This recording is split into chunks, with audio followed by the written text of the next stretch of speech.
To be perfectly honest with you, I don't think I ever need to see this much of Kevin Bacon, but I'm 100% sure that's why you are here. Also, I'm not going to insult your intelligence, so there's a disclaimer in this. There's going to be a discussion on quantum mechanics because the movie postulates it. I think what happened is some Hollywood executive got a hold of something in the year 2000. It's like, oh, we should totally make them say this because the stuff they say makes no sense. In the events of the Hollow Man, things are absolutely ridiculous. I am 100% going to explain in excruciating detail why we would simply just lose this person and never be able to find them again, and then the lab would eventually start smelling terrible a few days later. As the government scientists work to create a serum capable of rendering somebody completely invisible, the problem actually appears to be bringing them back to visibility. As the Baconator steps up as a test subject number 1, not because of his altruistic tendencies, but purely for glory, things take a turn for him. So in today's episode, let's discuss why this is a really stupid idea based on photons and how the eyes work, along with throwing up completely invisible material doesn't make any sense. We kick off our story with a mouse being dangled by its tail. Yes, that's the way to hold an animal. Very good. It runs back to a cage where it starts squaring up until something invisible grabs it and then eats it. Ouchies. Kevin Bacon is eating a sandwich trying to figure out a molecule and how it becomes stable, except he can't. Yes, this is how science works, you guys. Then again, I'm not a molecular scientist, so maybe I don't know. As he looks out at his neighbor, I hope he doesn't do anything horrible halfway through the movie that is never talked about again. Brother, have you considered just talking to your neighbor rather than voyeurism? Walking around his apartment, one must ask, also, how does he afford this place? I was a scientist once myself, and that's why I had to move to YouTube so I could actually afford student loans. They really don't make that much. Running back to his computer, he remembers, oh, oxygen bonds love hydrogen bonds, which then makes a molecule stable. Calling scientist number 3 on the project at 4 a.m., Chad behavior, he tells Linda that he cracked the revision, sending her the data. It is in fact stable. Wow, what a tortured genius. Looks like work is starting a little early that day as Linda wakes up Thanos telling him Kevin is ready to go. And this was all just so he could get dressed completely shirtless. Don't worry, it's gonna get worse. Way worse. Well, you won't see it, but people are just hanging dong a lot of this movie. Driving into work, god-awful anemic Rocks plays as Mr. Bacon drives his Eurotrash. Here comes the hate mail. All I can say is American Muscle is far superior. Look, I don't make the rules, I just enforce them. But also what they don't tell you is Kevin here is in massive debt because he's on a scientist salary. Taking an elevator down, like way down, some of the animals there are invisible as a kitty is not. Sensational. As Thanos checks on the monkey there, he then approaches another cage as something big is in that cage. Putting on goggles from Scary Movie so that he can see fluids wiped clean several hours later, he enters Harambe's enclosure. Surely this won't go poorly, and it goes very poorly. The gorilla then grabs his arm and escapes as he chases a gorilla. My brother, that is a bold strategy. It is a gorilla. Running into Kevin, they both engage in a game of Hunt the Gorilla. She seems rather agitated, so they trank her as she passes out and Kevin takes the glory. Sarah then comes out of nowhere and somehow she doesn't trip over the unconscious gorilla on the ground, and she's upset about using this new formula. Why though? Do you know what it does? And are you not supposed to be testing these serums out? Pretty volatile group you got here. Taking the formula and putting it in a particle accelerator, they begin to test it on the gorilla. Kevin goes on to say he's God. God, that's a statement to make there. Hopefully nothing horrible happens because everyone knows the Lord is a prankster. With the serum complete, they then spray the gorilla's arm to look for a vein and inject her. Kevin takes the syringe from Thanos as the injection starts. As the irradiated serum enters the veins, they begin returning to the heart. You see the right atrium appears first, which will then push the blood into the right ventricle, which pumps to the pulmonary arteries. They're called arteries because they actually go away from the heart even though they are deoxygenated. Heading back to the pulmonary veins, even though they are oxygenated, in returning back to the heart, they enter the left atrium, where they will go down to the left ventricle, where it is then pumped up towards the aorta. Why did I take time to explain that? Well, this is also allegedly a learning channel, as well as a pure sarcasm one. But then everything starts going to crap as the heart starts beating a little faster. Luckily, the bioelectric energy and quantum shift indicators are stable. Right! Makes perfect sense, thanks for explaining that. But what of the diode fluid capacitors? The cells then begin responding as they start coming back, with the central nervous system showing up shortly after the circulatory system. So it's all blackjack and hookers until the gorilla starts going goblin mode and then jumps to 80. Blood pressure then crashes out as she goes into cardiac arrest. Ever shocked a gorilla before? Seems like a pretty dangerous thing to do. Interestingly though, as they do shock her, her whole body starts coming back into focus. The heart restarts as the rest of the meat suit begins to fill in. My God, they solved baldness. God, these dad jokes are getting worse. I should probably get that checked out. So this was only marginally successful, but everyone is super jazzed. So your heart might stop, but hey, what's a little bit of cardiac failure, huh? You can get that going again, usually. Don't worry about it. So Kevin says they're gonna just slice up the gorilla on Monday in a vivisection, meaning it's still alive, except Sarah gets angry about it, and so he's like, no, it's just a joke. He would have totally done that had somebody said, that's kind of a dick move. Over at a nice restaurant, they start drinking and blowing out those brain cells with alcohol. As they talk though, Linda realizes Kevin has noped out. He's vivisecting the gorilla. Oh wait, no, he's just standing out mysteriously outside, staring at the wretched hive of villainy and scum in the distance. Topical. Also, if you're standing alone at a party or something, nobody thinks you're mysterious. Nobody even really is looking at you. They don't even know you're there. They're in their own little world. Remember the concept? You are important to yourself. Nobody else thinks about you. So anyways, they flirt over sifting through a lifetime of data. I mean, that does get scientists hot and bothered. What can I say? As old Kevy then makes a move on her and it goes over like a wet fart on a first date. Oh man. Going in for a kiss and getting this response, mission abort. In fact, one time, I remember I went on a date with a sorority girl, and I went to go kiss her at the end of it, and she turned a cheek on me. Let me just tell you, I about jumped down the stairwell at her apartment complex just to get out of there. I mean, she did hit me up like a week later, but that initial confusion led to me just to lose complete interest in her and pursuing anything in the future. It's really a glorious feeling to crash and burn that hard. I think everyone should do it at least like once in their life. Heading back to the lab, because what else do you do as a single guy in DC? Definitely not go to a bar or talk to women or anything. I mean, you could just stare at your neighbor like a total weirdo later. He then checks on the dog as it's still invisible. Meanwhile, over at the Pentagon, I guess the next day, have to confirm that. Confirmed it, it's the Pentagon. He, along with the rest of the team, are meeting a bunch of generals to talk about how they were able to bring a gorilla back from being invisible. Just gonna expunge that little caveat about the total and complete cardiac arrest. The DNA evidently would decay along with the cellular bond stability, as Kevin asks for more time on the project even though they accomplished what they needed to do. Oh, don't worry, there are tons of tax dollars available, so no sweat. Although Dr. Kramer basically tells him to shove it and he's not gonna have much more time to get this done. Kevin then lied to the Pentagon, and I mean, doesn't the government just do that to themselves all the time and everyone else, everywhere, forever? Got him! Kevin then says they should go phase 3 themselves. Thanos says that they need to follow the rules, and reporting back to everyone else, Kevin says, hey, I volunteered to be the first human trial, and it was approved, which was a massive lie. So later, as Thanos is getting frisky with Linda, she's built for 2, and she vibrates. For those that got that reference, good. For those that didn't, that sounds really bad. So Thanos asks one of the questions that's a little strange, and like, here's some good old fashioned advice from Papa Roanoke. I've been in a few relationships myself, so I think I'm qualified to speak on this. Probably not. Never ask your significant other, like, if they miss being with their ex. It's just odd, and either they tell you something that you didn't want to hear, or they're just uncomfortable by that type of question. It's just a weird sect of information to request, and it really has not a whole lot of bearing on anything. Plus, if you have to ask that, you kind of already know the answer. Back in the lab, Kevin then takes a look one more time at the Steely Blues and heads to the table. Well, again, I didn't need to see this much of Kevin Bacon, but alright then. In the immortalized words of my girlfriend, Kevin Bacon's dick root. Good God, what an abhorrent moniker. So, Hairless Wonder then gets on the table as they hook up. Taking the Heidi person serum, Kevin injects it into himself in case anything goes wrong, nobody else can be blamed. So, you see all those air bubbles that went into the tubing? Yeah, that's gonna be something that goes wrong. That's straight up gonna cause an embolism. And what is that gonna do? Well, air bubbles, which most certainly have happened here, is going to lead to a buildup of air actually in your circulatory system, disrupting blood flow, and as this happens, it can travel to the brain, heart, or lungs and cause a heart attack, stroke, or complete respiratory failure. The air bubble itself actually gets stuck in a blood vessel, as blood cannot move past it at that point. It may as well be similar to like a blockage caused by a blood clot or plaque. It's honestly wild how air can just do that. So as they start talking about it not working, Thanos says human DNA is just much more complex. Brother, do you have a medical degree? It really is not that much more complex than a gorilla's. We share roughly about 98.3% of the same DNA. Of course, the human genome wouldn't be mapped until about 3 years later, so our view of DNA at this point may not have been as refined as now, considering Hollow Man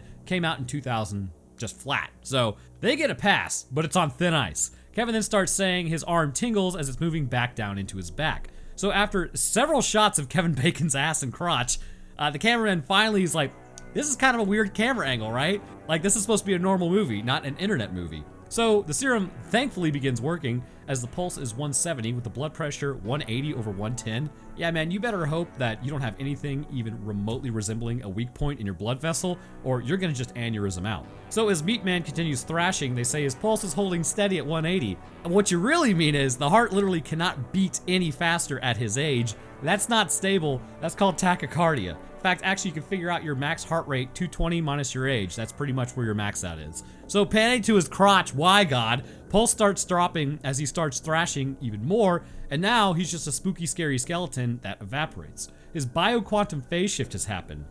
Allegedly. What? Alright, so we gotta kind of talk about this. Now, seemingly this serum appears to work by causing a cell to go completely transparent. This would go beyond just simple removal of all pigmentation of like every organelle, cell, organ, or anything associated with what you eat. This is beyond what is possible concerning a cell itself. So this is one of those that's gonna be a little interesting to figure out. The most transparent animal that we know of, and this is quite the name, bear with me, it's called a Hyalinobatrachium, probably Pelocidium, which is known as the glass frog. This creature is translucent to the point that its organs are visible on the inside of its body, but therein lies the issue, its organs are visible. There are several animals in the sea that also appear to have very similar arrangements, which make them much more difficult to see so that they're not eaten. However, the real abomination down there, being the anglerfish, is totally visible, and yet nobody has done anything to get rid of them. Do we truly own this planet or not? Regardless of missed opportunities by humanity, the issue we see first and foremost is the cells are not translucent. They are completely transparent. Light appears to pass straight through them, but does it really? I believe there could be another idea at play here based on context clues that we will see later, because to truly become invisible presents some massive issues not usually thought about. Although I have to say, if it is true invisibility, then it really doesn't make any sense. I don't care about quantum crapping through the nth dimension. A lot of this stuff, it treads outside of the established science that we know of, even back in the day. Like, we've progressed since then, but even now it's like, this is a complete farce. So Linda goes over and whispers sweet nothings to him as she touches an electrical field shows up over her hand, which is interesting, and you should note that. Later on, as Linda sleeps in the most uncomfortable way possible, she's awoken by Thanos as she says, "Oh, Kevin's breathing is hypnotic." What? Okay. So Kevin then wakes up as the lights are evidently too bright for him. His eyelids are transparent, so he can never actually like close them or be in darkness. He can close them, but he still sees everything. All right.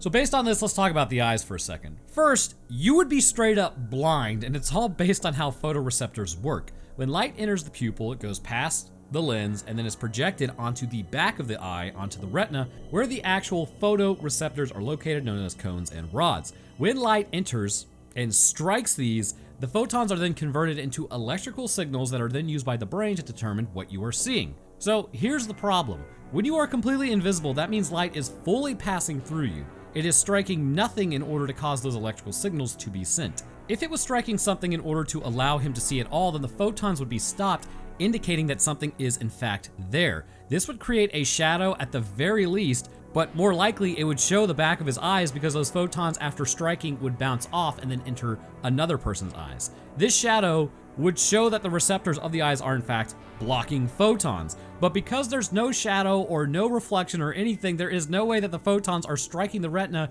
and instead it's just simply passing through it. Kevin should be absolutely blind. Now, inevitably, somebody's gonna ask, well, how do you know the photons are not striking the retina? We just can't see it. Again, it comes down to if the receptors are activated by the presence of the photons, but the very interaction also acts on the photons themselves, which are not a part of the experiment. You cannot change the physics of light. Because the photons' absence are not creating a shadow, or again, even bouncing off the retina, which would then show you that the retina is there to create the electrical signal in the first place, which is going to be perceived by our retinas, it's a safe assumption that the photons would not be interacting with Kevin's retinas either. They'd be moving through, so we are going to move on. I'm betting they chose Kevin Bacon also for this movie so that he could just sit, like, they're like, hey, Kevin Bacon's in this movie, but really he's in only like a third of the movie. Putting on the fluid wiped clean goggles, bro's just straight up hanging brain walking around the lab. Turning on the thermal camera, they have it for observation. So, with the excitement over, they leave Sarah in the lab to conduct observation if there is an issue. Surely things aren't about to get super weird.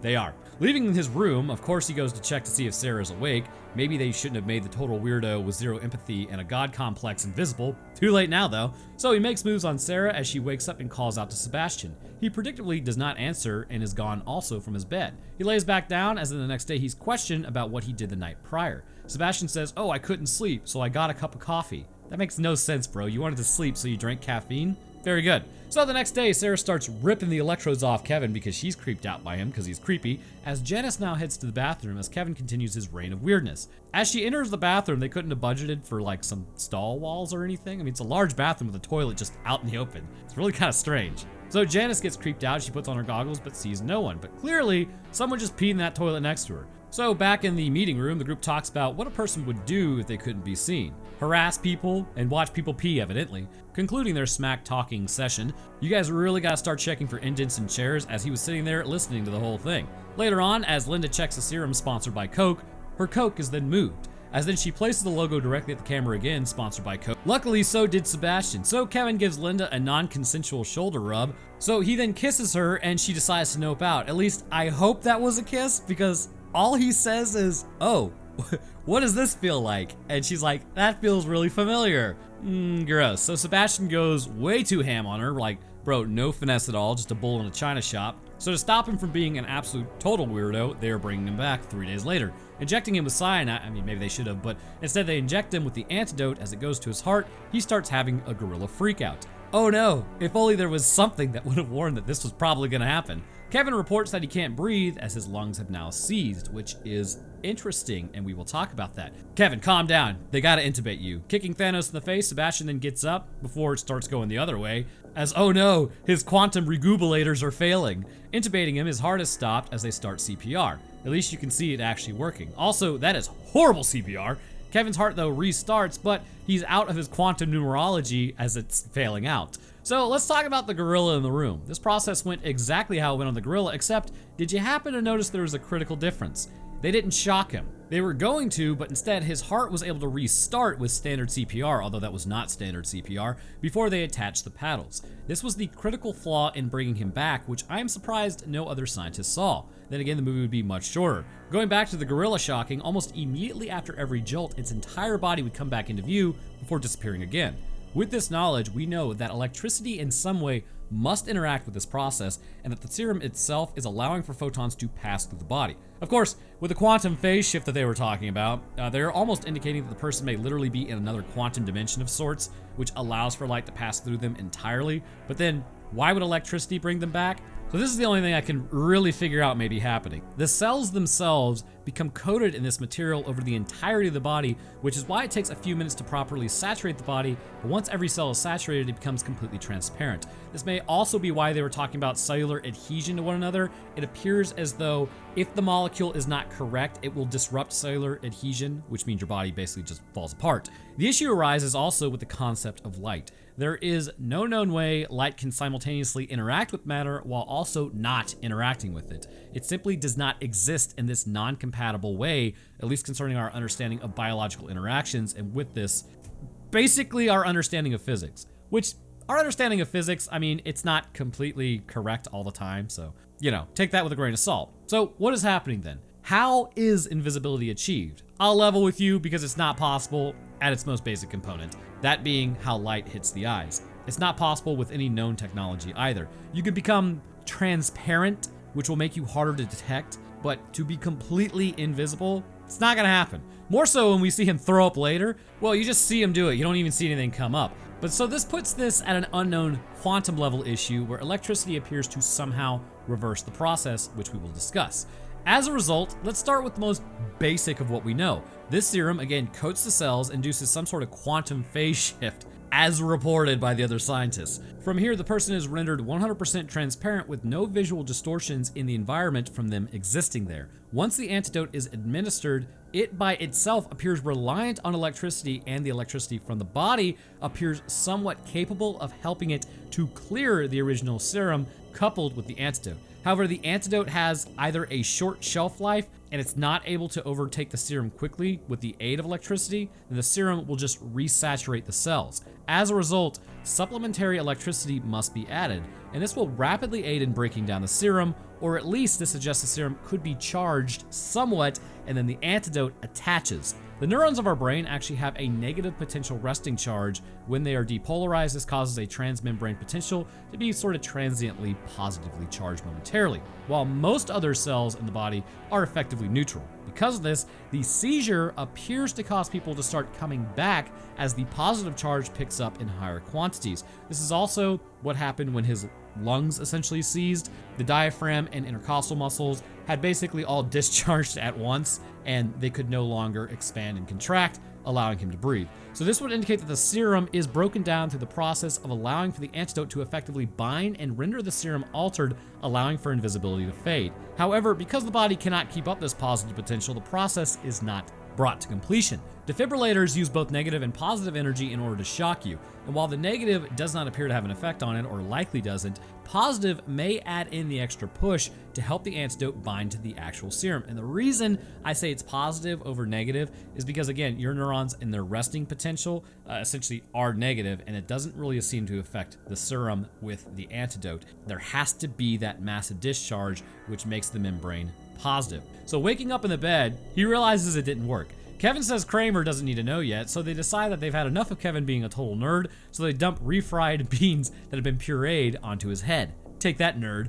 Making a face for him, it's really more for the team than Kevin, because we can't have you running around the lab naked, bro. So cutting mouth holes and eye holes, they don't make nostril holes for some reason. All right then. So Thanos continues trying as he keeps saying we lost cohesion. Again, this is why I believe the antidote must bind to the serum in the presence of greater amount of electrical shock than the body would be able to provide. So here's the thing. Also, if Kevin is this genius, then why isn't he working on the cure too? Also, his puke was invisible, which is like really odd. Altering cellular visibility is one thing, but this would indicate that the material is leaking into his stomach as well, making his food invisible. That again, seems to imply that there is some sort of shift outside of our understanding of quantum mechanics, as anything that the serum touches turns invisible. So if this is the case, why not the glass tubing? It's a very good question. This movie doesn't play by its own freaking rules, and I hate when they do that because there's no consistency in which to really base a theory on, or even a hypothesis, because there's just so many things. It's like, it'll work sometimes here, but it doesn't work sometimes there. But then again, as we will talk about with the double slit experiment here later, that's kind of how it goes with the quantum level. So Kevin begins yelling at the team over this problem, as it's been 10 days, and he's having a bit of a freak out over it. Feeling like a prisoner within the lab, he appears to be having some anxiety. Kevin then stops by to let Carter, the worst guard in the world, know that he's going out. Carter then calls Linda and tells her Kev's on the bus and he's free. Walking to his car, the other security guard checks on him as Kevin then heads out to some just absolutely 90s music is the best way I can put it. It's just a woman screaming into a microphone. I have no idea. Hitting traffic immediately because it's DC after all, he freaks out some younglings as Linda and Thanos leave saying, "We shouldn't kiss. He could be anywhere." Well, he's back at his apartment. Walking in, he forgot that he had a pet frog from 10 days ago. I write that. Walking around, he's also sponsored by Twinkies. So looking out the window, he immediately starts creeping on his neighbor, and gal, you got some like big windows there. Maybe just kind of keep those shut usually, or at least close the blinds all the way. So Kevin's conscience tries to tell him to stop being weirdo, but he declines the morally correct thing to do and chooses the renegade option, which in this case, gross. Heading over to the apartment, he rings the doorbell as she sees nothing. The move at this point is to not open the door, but she does as an invisible, naked Kevin runs in from the hallway as he heads inside. The mirror then begins moving as she's grabbed, and that's not an ideal situation. Linda now heads up to Kevy's apartment, but he's across the way, as she finds he's running around in the nude. So Linda then nopes out of there as Kev then heads back to his apartment. Dispensing the ectoplasmic handhelds that totally have finite ammo, as well as the fluid goggles, Kevin returns back to the lab. Linda then calls bullcrap on him as she found his face and clothes, knowing that he was running around DC buck nude. So everyone's upset at Kevin as he's on lockdown. The news is out, the jig is up. Sarah asks, hey, does the committee actually know that we're doing this? As in it's spilled, they do not. You get a doctorate removed, and you get a doctorate removed, and everyone gets a doctorate removed. Carter then asks Kevin what it's like being out in the world being invisible, as Carter says he would just be whispering in people's ears and messing with them. Kevin, on the other hand, is a complete tool. Later that night, as Linda sleeps with just sheets on, and I have no idea why in movies nobody ever sleeps with more than just a sheet. I would get cold. Like, a blanket would be necessary, right? So crap starts happening to her, except psych, it was all a dream, which is a little bit of a weird thing to dream about. Getting a call, Thanos then woke up the whole crew to say he found how to fix Kevin. The protein structure was a dead end. The key was manipulating the radiation signature. I'm assuming the protein structure he's referring to with the serum itself was binding on the cell, so using radiation instead to disrupt the serum's attachment seems like maybe what he was going for, but as it goes though, it fails at 95%. Maybe the radiation was too much for the cell and it just causes too much genetic damage, resulting in apoptosis. It appears their goal was to decouple the serum from the cell itself. Forcibly may cause the serum to actually pull apart the cell, or at least break cell cohesion amongst each other, which turns you into a big steaming pile of meat. But using radiation results in too much damage to the cell. So the antidote appears to work by binding to the serum again, causing it to release from the cell. The electricity may come into play as the serum naturally has a higher affinity for the cell, but the antidote plus electricity cause it to have a higher affinity for the antidote. But for real though, bro, you really should have tested this out before bringing everyone here. Also, these people are speaking absolute nonsense. They're trading quantum energy for stability. Again, what in the name of all that is holy are y'all talking about? Like, in the movies, things are said because they just sound cool, not because they have any basis. Obviously, there's probably a physicist out there who's watched this movie and been like, what in the world? Then again, the mission specs were not shared with me, so I could just be totally wrong. It has happened before. So Linda goes to Kevin's room and calls him a moron, saying Thanos needs your help. So he attacks Linda again and talks major smack, and I feel like Kevin he needs to just go jack it in the corner or something to calm down. Like, give this man about 3 minutes of privacy and I'm sure he'll be fine. Checking the camera, he then reconfigures the quantum cordage with the flux capacitor down in the lab. Yes, of course, this will do. Heading back to the camera, he then attaches the Phillips head screwdriver to the Phillips head as he loops the footage of himself, which I'm just sure this is how a thrown away microchip works. So while that's going on, Kevin is running around just sporting the meat and veg, as this is an excellent way to get tetanus or just some sort of incurable disease. Imagine running around DC barefooted, completely nude. Not ideal. So climbing up to Linda's apartment, he sees Thanos come in and she's like taking off her pants with the door open. Like, yeah, give it like 4 seconds to close the door. So while they're getting frisky, this is a lot of physical intimacy for scientists. We all know scientists don't get laid. And because they aren't leaving room for Jesus, Kevin then breaks the window and nopes out of there. Linda then calls the lab and asks if Kevin is still there. Kevin now has a nice breakdown over his ex-girlfriend, and I mean, bro, she was pretty much giving you absolutely zero signals that she was holding it down for you since y'all split, so like, I'm not really sure why you're having to come to terms with this now. It was never a thing. The quadruped remains barking though as he goes over and takes it out because he finds it slightly annoying. What a turbo douche. So old Bacon Boy here has lost it as Linda checks his bed, but no, there is no indentation. She also notices that the camera has been flux capacitored. See, I can make up nonsense too. I didn't even make that one up. That's just from Back to the Future. So Linda says that they're gonna go talk to the committee. Thanos then puts on a vest to stay warm except for his arms as they head to talk to Dr. Kramer. Kevin arrives just in time to see them basically telling on him. So Linda and Thanos are fired on the spot as Dr. Kramer goes back inside. He's on his way to wake up a few generals. As he goes to call though, the line goes dead. My God, the Kevins were coming from inside the house all along. So the door is open and lock and load Brides of Christ at that point. Also, Kevin is like hiding behind a bush. Bro, you could be standing in front of him and he wouldn't see you. Why did you hide? Kevin then attacks Kramer as it becomes a fight in the water. Again, Kevin's just a normal dude. Like when you're turned around and you were already briefed on the invisible man who's now attacking you in your pool, just go for his eyes. Like Baconator though is able to overpower him and he gets out thanking God that he's invisible because the pool water was rather cold that night. Back over at the nondescript facility number 18, Linda re-enters the lab and runs into Kevin pretty much immediately. Linda then calls Kramer as she's informed he's donezo, he drowned in his pool. So your jobs are now back in action? Maybe a silver lining, huh? She then calls the general as the phone goes out. As they go to throw deuces, their codes no longer work. Thanos tries his, but predictably, it doesn't work. Returning to the crew, they need to track down the invisible wrapped bacon as they realize all of their access codes have been completely erased. Putting the goggles on once more, Janice then lags behind as she runs into Kevin immediately and nobody hears her yell. Nice going, guys. Finding that he's running around in the nude again, like everybody just refuses to turn on their goggles. Bro, keep those things running the whole time and just keep them on your head. I mean, sure, you look like dorks, but it's better than getting taken out by dental floss like Janice. So Kevin comes over to the intercom, talking absolutely crazy, as then he just straight up admits to taking out Kramer, and now everyone knows, bro. Realizing Janice is gone, they then run back to try to find her as, dude, keep the goggles on. They find one of the lockers is actually warmer as Janice falls out. Kevin has gone full serial now. So witnessing this, Thanos takes off his goggles and put them on. So Sarah then slaps Linda, which everybody in this movie needs.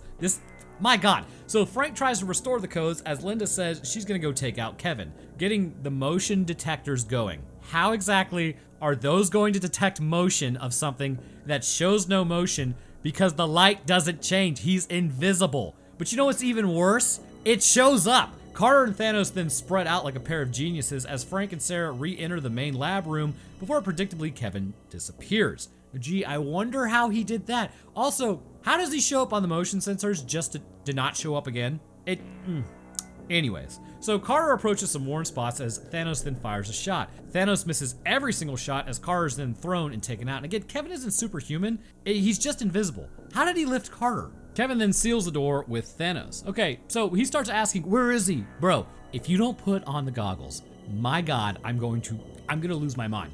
So he finally puts them on and he's like, oh, there's thermals all over. Dude, you could see him. I saw him. He was right there. Stop shouting out all of your weaknesses that you're currently experiencing. So Thanos tells him to attack like a man, basically, and using the extinguisher, he sees him. Bro, throw a punch. He's just a regular man. Kevin Bacon is not that big of a dude. So Linda opens the door and drags him in before Kevin could really get to him, as Frank and Sarah are on the wrong side of the door. Sarah then runs off to go grab blood as Frank holds the open wound. Y'all should have really just ganged up on him at this point. Again, he's one guy. Like, he's not a big dude. So Sarah then goes to get the blood. That's a lot of blood, as she starts breaking them open so she can see the footsteps. But in that time frame that it took you 20 minutes to throw all the blood, you could have easily just like stepped around you over to the left, just saying. But grabbing one of the bags of blood, she then throws it on him as it becomes a fight for the trank, as then she's tranked in the heart, and then he snaps her neck like a chicken wing. What a tool. So Carter at this point goes into agonal breathing, which is not an ideal situation. But why is that? Agonal breathing is essentially not regular breathing. It looks a lot like gasping, and I think I mentioned this in last week's episode, but essentially the neurons of your brainstem are a little more resistant to oxygen deprivation, and as a result, when your cerebrum starts dying due to lack of oxygen, the agonal breathing is the last-ditch effort to get oxygen to the brain. Many times this has resulted in actually people reporting that the person was still breathing when asked by 911, so CPR was not recommended. Always check the pulse of a person for this reason, and if they're gasping, go ahead and just start breathing for them, CPR. That's how you pretty much need to approach that situation, as this will help perfuse the brain with oxygen, as long as there's not some, issue with both their carotid arteries being severed. Which, in Carter's case, I think one of his is. But because they didn't do this, then there were only 3. As they walk into the blood room, they find a trail of removed blood, and then finding Sarah in the corner, she's leaking spinal fluid at this point, so she's done. Frank then gets attacked by Kevin as Thanos takes a bar to the abdomen as well, and you might not want to just remove that as quickly as possible, and she ripped it out immediately. Nice going. So if that was basically blocking any bleeding, you've now ruined it. So Kevin then turns on the AC, expecting them to freeze in there, and cursory glance says, oh, don't worry, Kevin, it didn't hit any of your organs. So there's that. So she crappily starts sealing the wound with duct tape as Kevin goes to put on his about town face. Look, you want to seal a wound like that, voice crack involved as well, you need to be wrapping that around his entire body. Placing the duct tape over just like adhesive only when there's blood in the way is just gonna fall off. This is no flex tape, I'll tell you that. So Linda now tries to break out like a total idiot using 0 leverage. Just stand to the side and use the other side of the crowbar and start swinging. That's how you break the glass. Like, what are you doing?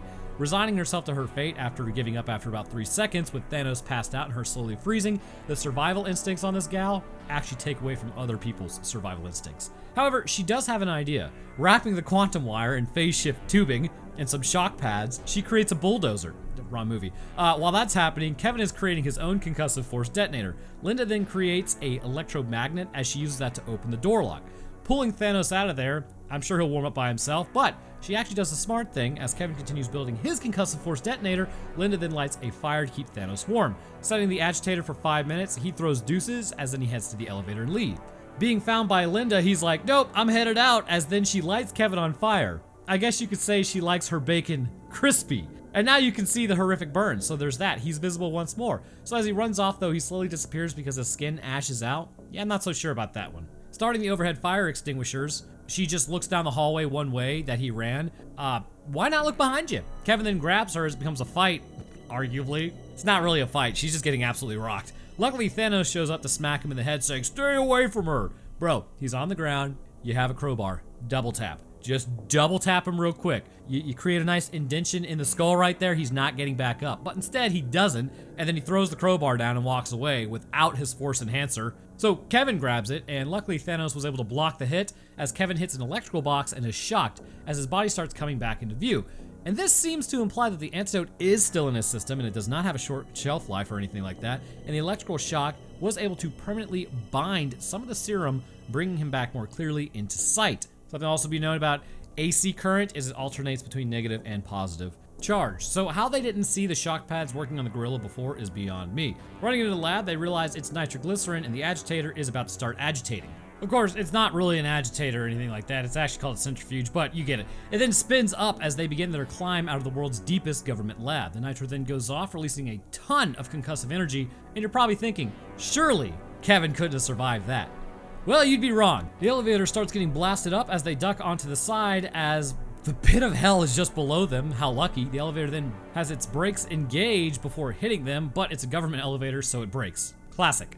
And not brakes like braking, like brake, it's broken. Climbing back up, one must ask, how did Kevin survive any of this? Grabbing onto Linda's leg, Thanos tries to climb back down to get him off, but he fails the QuickTime event, so she falls with Kevin as the elevator descends. Breaking the ladder, Linda is then forced to fight her ex-boyfriend as he kisses her again. This dude just needed to go jack it in the corner or something, as Linda then grabs the release cord as Kevin is sent to the fiery depths below to become crispy Kevin Bacon. Already used that joke, don't care. Thanos is able to reach out and grab the wire using the bad side of his abdominals. Literally, that would be tearing in half doing this.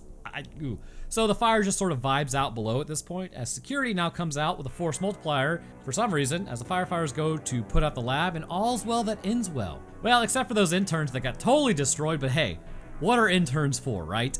And thus concludes Hollow Man. The serum, as insane as it seems, appears to induce a phase shift on a quantum level, simultaneously allowing for light to pass through the body, but also allowing for the retinas to still take in visual information. The only thing that would even be remotely making sense in this case is based on the electrical field generated by Linda touching him. This would mean that the photons impart energy into the area, but instead of imparting it to a physical cell, them passing by generates a small electrical field that is compatible with the functionality of his retinas, allowing him to see. This electrical field denotes that the serum itself is charged somewhat and likely coating the entirety of the cell, generating this apparent shift from our understanding of reality to another while still being here. Look, I'm not going to insult your intelligence. A lot of this is completely unfounded concerning technology, and it's sort of a similar concept to like explaining the color green to someone. Imagine you were standing in a completely white room. The person opposite of you has never seen the color green before, and you cannot say, oh, just combine blue and yellow, which makes green, because they still do not know what it looks like. This is the greatest similarity to explaining quantum shift that they're just casually throwing around. The concept does not exist that we know of, which is not to say that it doesn't exist at all. We as a species just don't know of it yet. That said, we can still look for context clues to describe it, even if it cannot be fully understood at this point in time. By administering the antidote along with an electrical shock, it binds the serum to the antidote, rendering it inert, bringing the person back into view. However, the antidote alone does not appear to have a high enough affinity on its own to pull the serum away from the cell. As a result, the quantum ability it has, along with the electrical field it produces, still allow for humans' nervous system to interact with the laws of physics of the macro world that we live in, while also existing outside of it. And if you think that's a cop-out, let me bring this to your attention, and it's called the double slit experiment based on quantum mechanisms. Essentially, electrons were passed through two slits. As it happened, the results showed that the electrons were hitting certain points, and that created an interference pattern. However, when observed again, the pattern changed. This showed that measuring anything influences the particle behavior in the quantum realm. Now, what does that mean? Probably something similar to how if you stand next to a quantum random number generator and think about a certain number, that number apparently appears more often. We have become aware of the quantum realm only really recently, back around 1801 when this experiment was actually performed. And brother, while we know some things, it's almost a complete unknown how everything interacts. What we basically have stepped into is caveman status once more, trying to understand what is around us, just barely grasping the universe at large that we can see. It's sort of like, pretend for a moment it is 100,000 years ago and you and your buddy just figured out how to create fire and harness it, and you're like, wow, this is really cool. We already figured this out. I wonder where we'll be in 10,000 years. And we're basically still at the same point because that was still like 90,000 years ago. Us figuring out quantum mechanics 200 years ago is basically that. I would be shocked if in 10,000 years we know much more about anything. Now, obviously, technology is not linear, it's definitely exponential. We don't know where our limit is as far as what we can perceive, understand, or even build. So it is possible in 10,000 years we will have completely figured out everything about the quantum realm, and we may have figured out, oh, well, you know what? Now that we figured out quantum realm, let's go ahead and just find a new universe entirely. But the point is that right now, quantum mechanics is in its infancy. So if you'll excuse me, I gotta go rest my brain before it melts. But anyhow, I want to thank you guys for watching. What did you guys think of the serum? I, for one, think it's complete crap, but I did my best to explain it. Let me know what you guys think down in the comments. If you enjoyed, then leave me a like, be baller review, and subscribing is a great way to stay up to date on when I post. I'll drop my Twitter, Discord, Patreon, and Roanoke Tales channel link, where last week we actually talked about all the people that have gone missing at the Yosemite National Park, which is pretty bad. Very strange, but speaking of patrons, I'd like to thank mine real quick. First, huge thank you to our astrophysicist, Death Dancer. Thank you, bro. Next, I'd like to thank our scientists, Dakota23, Lucian Dragon, Metric System, Ouroboros Engine, and Trash Pen in a Trench Coat. And the rest of my patrons, I appreciate y'all's support as well. It goes a long way towards helping out, and you guys are absolute ballers. All right, that's gonna do it for me. I hope everyone enjoyed, and I will see y'all in the next one.